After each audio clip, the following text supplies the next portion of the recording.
السلام علیکم دوستوں، بسم اللہ الرحمن الرحیم۔ شروع اللہ کے نام سے جو بڑا مہربان اور رحم والا ہے۔ صرف 5 منٹ کا مدرسہ قرآن و حدیث کی روشنی میں اسلامی تاریخ۔ حضرت ابراہیم علیہ السلام۔ حضرت ابراہیم علیہ السلام کی پیدائش حضرت عیسیٰ علیہ السلام سے 2000 سال قبل عراق میں ہوئی۔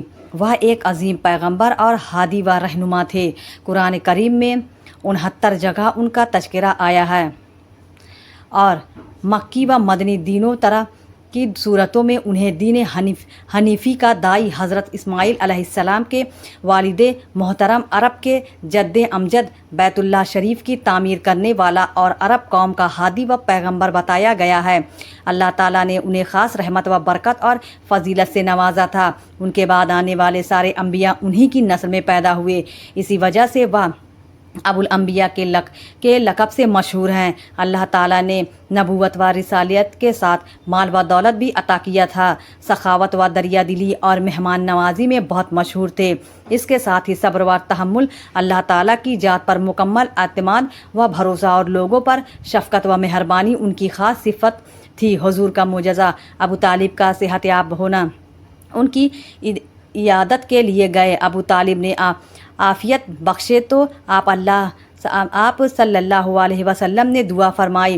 ایک مرتبہ چچا ابو طالب بیمار ہوئے تو آپ صلی اللہ علیہ وسلم نے فرمایا، اے بھتیجے، اپنے رب سے دعا کرو کہ وہ مجھے صحت یافتہ کر دیں، یا اللہ میرے چچا کو شفا عطا فرما۔ بس فوراً ابو طالب کھڑے ہو گئے اور کہنے لگے، اے بھتیجے، آپ کا رب تو آپ کا ہر سوال پورا کرتا ہے۔ تو اس پر آپ صلی اللہ علیہ وسلم نے فرمایا، اے میرے چچا، اگر آپ بھی اللہ تعالیٰ کی اطاعت کرے تو وہ آپ کا بھی سوال پورا کرے گا۔ ایک فرض کے بارے میں جماعت کے ساتھ نماز ادا کرنا۔ رسول اللہ صلی اللہ علیہ وسلم نے فرمایا، جو شخص نماز کے لیے کامل وضو کرتا ہے، پھر فرض نماز کے لیے چل کر جاتا ہے اور لوگوں کے ساتھ نماز پڑھتا ہے، یا اپنے فرمایا جماعت کے ساتھ نماز پڑھتا ہے، یا فرمایا نماز مسجد میں ادا کرتا ہے، تو اللہ تعالیٰ اس کے گناہوں کو معاف فرما دیتے ہیں۔ ایک سنت کے بارے میں دودھ پینے کے بعد کی دعا۔ رسول اللہ صلی اللہ علیہ وسلم نے فرمایا، جسے اللہ تعالیٰ دودھ پلائے تو یہ دعا پڑھنی چاہیے، اللہم بارک لنا فیہ وزدنا منہ۔ ترجمہ، اے اللہ، اسے ہمارے لیے برکت عطا فرما اور زیادہ عطا فرما۔ ایک اہم عمل کی فضیلت، نقصان سے حفاظت۔ رسول اللہ صلی اللہ علیہ وسلم نے حضرت عبداللہ بن خبیب علیہ السلام سے فرمایا، تم روزانہ صبح شام 3 مرتبہ سورہ اخلاص اور معوذتین یعنی قل اعوذ برب الفلق، قل اعوذ برب الناس پڑھا کرو۔ یہ صورت ہر نقصان دینے والی چیز سے تمہاری حفاظت کا ذریعہ ہوگی۔ فضول کاموں میں مال خرچ کرنا ایک گناہ کے بارے میں قرآن میں اللہ تعالیٰ فرماتا ہے، بعض لوگ وہ ہیں جو غفلت میں ڈالنے والی چیزوں کو خریدتے ہیں تاکہ بے سوچے سمجھے اللہ کے راستے سے لوگوں کو گمراہ کریں اور سیدھے راستے کا مذاق اڑائیں۔ ایسے لوگوں کے لیے بڑی رسوائی کا عذاب ہے۔ دنیا کے بارے میں، مال و دولت اللہ کے قرب و ذریعہ نہیں۔ قرآن میں اللہ تعالیٰ فرماتا ہے، تمہارے مال اور تمہاری دولت ایسی چیز نہیں جو تم کو ہمارا محبوب بنا دے، مگر ہاں جو ایمان لائے اور نیک عمل کرتا رہے، تو ایسے لوگوں کو ان کے اعمال کا دگنا بدلہ ملے گا اور وہ جنت کے بالا خانوں میں آرام سے رہیں گے۔ آخرت کے بارے میں، جہنم کے ہتھوڑے کا وزن۔ رسول اللہ صلی اللہ علیہ وسلم نے فرمایا، اگر لوہے کا ایک گرز زمین پر رکھ دیا جائے اور اس کے لیے تمام انسان اور جنات مل جائیں، تب بھی اسے زمین سے نہیں اٹھا سکیں گے۔ طب نبوی سے علاج، بیمار کے لیے جو مفید ہے۔ ایک مرتبہ ام منذر کے گھر پر رسول اللہ صلی اللہ علیہ وسلم کے ساتھ حضرت علی بھی کھجور کھا رہے تھے، تو رسول اللہ صلی اللہ علیہ وسلم نے فرمایا، اے علی، بس کرو، اس لیے کہ تم ابھی کمزور ہو۔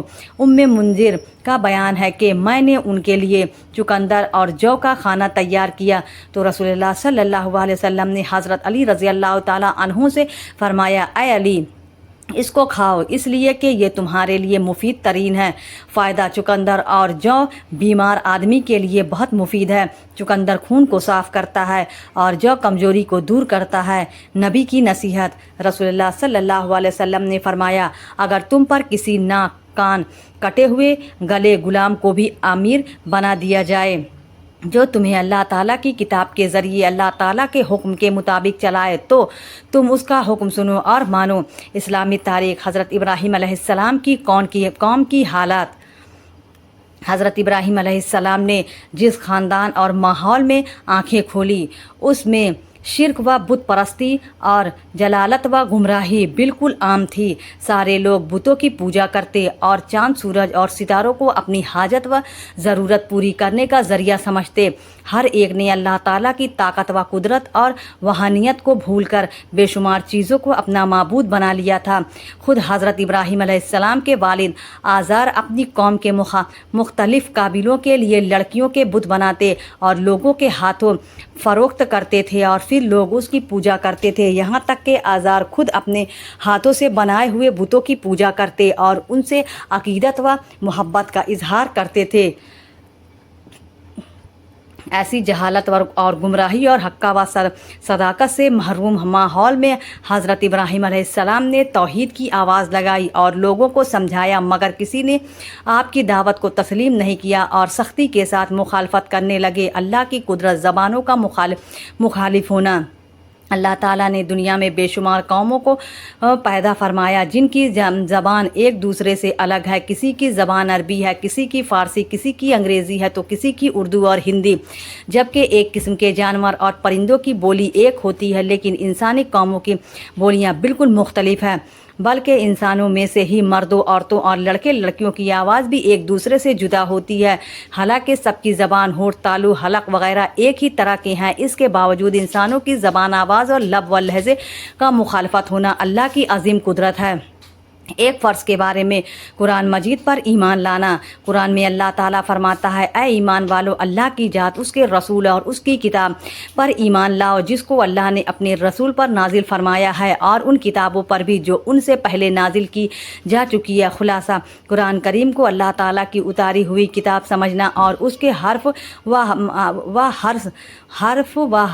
با حرف صحیح ہونے کا یقین رکھنا فرض ہے۔ ایک سنت کے بارے میں مانگنے والوں کو نرمی سے جواب دینا۔ حضرت علی بیان کرتے ہیں کہ رسول اللہ صلی اللہ علیہ وسلم نے جب کوئی حاجت طلب کرتا تو آپ اس کی ضرورت پوری فرماتے تھے، اگر نہ فرما سکے تو بہت نرمی اور اخلاق سے اس سے کہتے اور معذرت فرماتے۔ خلاصہ، سوال کرنے والے کو کچھ نہ کچھ دے دینا چاہیے، اگر کچھ نہ ہو تو اسے نرمی کے ساتھ معذرت کر دینا چاہیے۔ اسے جھڑکنا اور لان تان کرنا درست نہیں ہے۔ ایک اہم عمل کی فضیلت، قبر کی وحشت سے نجات۔ رسول اللہ صلی اللہ علیہ وسلم نے فرمایا، جو شخص ہر روز 100 مرتبہ لا الہ الا اللہ ملک الحق المبین پڑھے گا تو اس کو فرق و تنگ دستی سے پناہ ملے گی، قبر کی وحشت سے نجات ہوگی، مال و دولت سے نوازا جائے گا اور اس کے لیے جنت کے دروازے کھول دیے جائیں گے۔ ایک گناہ کے بارے میں شطرنج کھیلنے کی لعنت۔ رسول اللہ صلی اللہ علیہ وسلم نے فرمایا، جو شخص شطرنج کھیلتا ہے وہ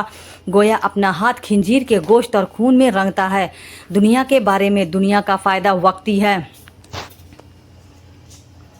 ایک مرتبہ رسول اللہ صلی اللہ علیہ وسلم نے اپنی تقریر میں فرمایا، غور سے سن لو، دنیا ایک وقتی فائدہ ہے جس سے ہر شخص فائدہ اٹھاتا ہے، چاہے نیک ہو یا گنہگار۔ آخرت کے بارے میں اہل جنت کا شکر ادا کرنا۔ قرآن میں اللہ تعالیٰ فرماتا ہے، جنتی جنت میں داخل ہو کر کہیں گے کہ حمد اور شکر اس اللہ کے لیے ہے جس نے ہم سے ہر قسم کا غم دور کر دیا۔ بے شک ہمارا رب بڑا بخشنے والا، بڑا قدرداں ہے، جس نے اپنے فضل سے ہم کو ہمیشہ رہنے کی جگہ میں اتارا جہاں نہ ہم کو کوئی تکلیف پہنچے گی اور نہ ہم کو کسی قسم کی تھکان محسوس ہوگی۔ طب نبوی سے علاج، گھیورا اور رائی کے فوائد۔ رسول اللہ صلی اللہ علیہ وسلم نے فرمایا، 2 کڑوی چیزوں میں کس قدر شفا ہے، یعنی گھیورا اور سن القربا رائی میں۔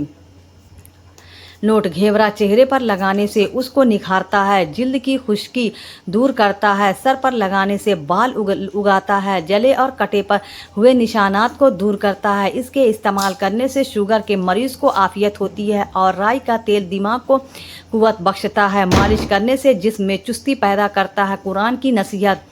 قرآن میں اللہ تعالیٰ فرماتا ہے، اے انسان، تجھے اپنے قریب صبر اپنے قریب رب کے بارے میں کس چیز نے دھوکے میں ڈال رکھا ہے؟ اس نے تجھ کو پیدا کیا، پھر تیرے اعضاء کو درست کیا، پھر تجھ کو برابر کیا، جس صورت میں چاہا تجھ کو جوڑ کر بنا دیا۔